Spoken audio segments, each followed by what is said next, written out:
I think one of our successes is just to really be a nice person overall, in humility, dignity, and respect, And you learn that in jiu-jitsu, where you get so much humble, like your motto, leave your ego at the door.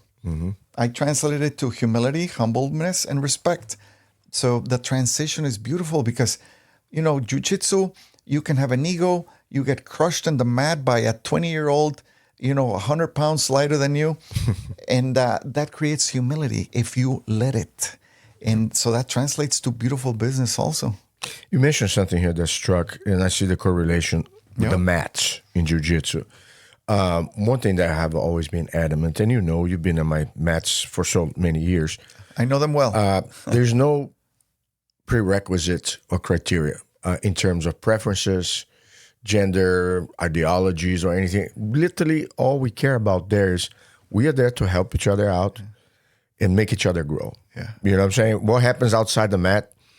But I do think, though, one thing, because I have different views than some people, I usually don't talk about politics and religion in my business. Me neither. Because it is, although on this podcast, the guests are allowed to express their views to whichever degree they feel comfortable. But one of the things is peaceful coexistence to the highest degree. For instance, and I can see people of different faith, different religion, different political views. Man, when they're on the mat, they don't ever talk about that. They're, hey, good job, you did this. They help each other out. So it's like a growth mindset. And I think it's, I always say in the macrocosm, perfect utopia. If everybody used the jiu-jitsu philosophy, on a larger scale, in other areas of their lives, there'll be a lot more ground for understanding than not. Don't you agree? Yeah, it's we have more things in common than not. I'll tell you a funny story. I won't mention names, but a lot of police officers, a lot of law enforcement, a lot of soldiers they train jiu-jitsu. And some people might have questionable backgrounds. So we were in a class, and I don't know if you remember, I hope you don't, but you made us split I think I know where you're going. In a group of 3 people. And one of them was a police officer, and the other guy had a criminal history, let's say. And there's an ankle monitor. And so he pulls me aside, the police officer. He's like, "Is that an ankle monitor?" And I'm like, "Yep." Well, so we started training respect at all. And people make mistakes; they pay the price. But it was a beautiful thing. And I've trained with officers of Homeland Security and law enforcement. And on the other side, teachers, professors, other lawyers, construction guy, females of any type of profession also. And we all have, our gis. I like the unbleached gi, but, the white gi, blue gi. But we're all the same. I've done business with a lot of people that are students. They call me, hey, I have a guy who's an immigration lawyer, boom. Or I know that guy who's... a doctor or a construction guy. I needed, it was funny. What did I need the other day? A structural engineer. And I'm like, does anybody know a structural engineer? And Mr. Craycraft over there with Marcio, hey, call me. So we hired him, and they helped us to do a report because a car had crashed into our office. And it was fascinating because we do business with each other. And it's like Fight Club, I trust this guy because we gotten in fights, and there's something that builds trust. And I love jiu-jitsu because it's not like other martial arts where, you can do your katas and kicks and punches, but you don't know if it works. Yeah. In jiu-jitsu, you prove it in the mat. Yeah. So, you bring me to memory. I always bring, you probably remember him, Nate Hanks.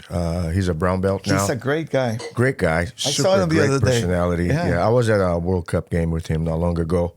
He called, hey, Carlos, I have some tickets. I was just actually texting him, when you showing up to class? Because, he's in the midst of all different businesses and busy. But he said he will, and I know he will. He loves jiu-jitsu. But so I ended up going to watch a game with him. He got me a, pitch. Which game? It was Sweden and Japan. It was Australia and Japan. Japan. Yeah.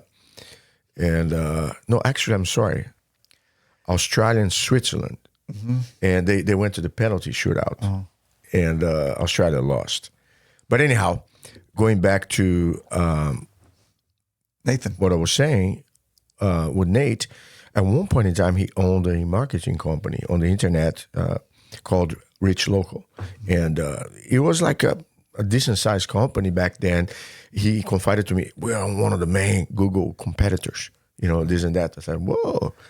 And I remember we had a handful of students that at that time lost jobs.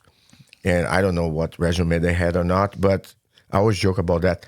I might as well try to find you a job so you can keep on paying me. Yeah, absolutely.